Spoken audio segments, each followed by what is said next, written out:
44 millimeters by 44 millimeters by 18 millimeters. It's quite a large body that was underneath the shirt, and it's completely missing after this necklace breaks. It's a very small mass that's underneath his shirt, so small that it can fold over on itself, turn 90 degrees, and we see no bulk of the case turning underneath the shirt anymore when it was very apparent the whole day. So, it's just undeniable when you add all these things together. We don't have to ignore facts when we analyze this through the viewpoint of trying to explain it through the microphone. But when you try to make a 30 off six impact to the neck, fit the narrative of the facts that we see, that narrative just has to ignore so many different elements of the event we witnessed that at some point you have to realize that it's being shoehorned in there. The only thing that we have evidence of a 30 off six, event is the sound of the actual shot. There's nothing else there. And where did that shot come from? It definitely came from the distances that they say. So I believe that the roof area they say that shot came from is most likely where that shot was taken. But that shot did not impact Charlie. There's no frequency of an impact there. We don't see any evidence of a high velocity impact on Charlie's body anywhere.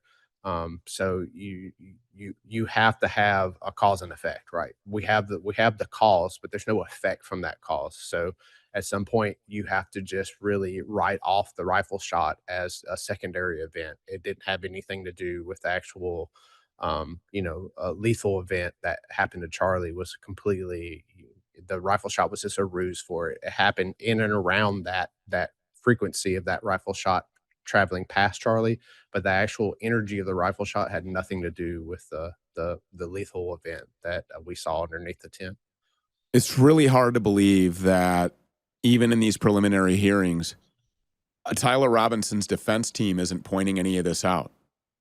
Off the air, you made the comment that they're really concerned about the disturbance on the gravel, which, by the way, you can't see it in the picture. You just have to trust me, bro. The disturbance was there, and it was really easy to see. You just can't see it in these photographs. That they wouldn't be mentioning any of this. Do they not have their own forensics experts that have analyzed the sound, the blast? If I was Tyler's defense, the first thing I would do is call a ballistics expert, have them explain why this matches a 30 off six impact to the neck, and start from there. Like, why are we not seeing explanations of the discrepancy that we can all see from day one? Everyone that saw the event said that does not match what we would expect from a 30 off six impact to that area of the neck. And then you tie that with the bleeding that we see, the posturing of Charlie, the fragmentation we see fall on the grass, and then the whole security team going around and kicking around the grass with their head down like they're looking for objects to pick up. It's that would just be my number one point in court, to not only ask for where that data is, where's the sod, where's the dirt, who ordered it to be picked up, why was there no data, no samples, no pictures. It was just a complete afterthought.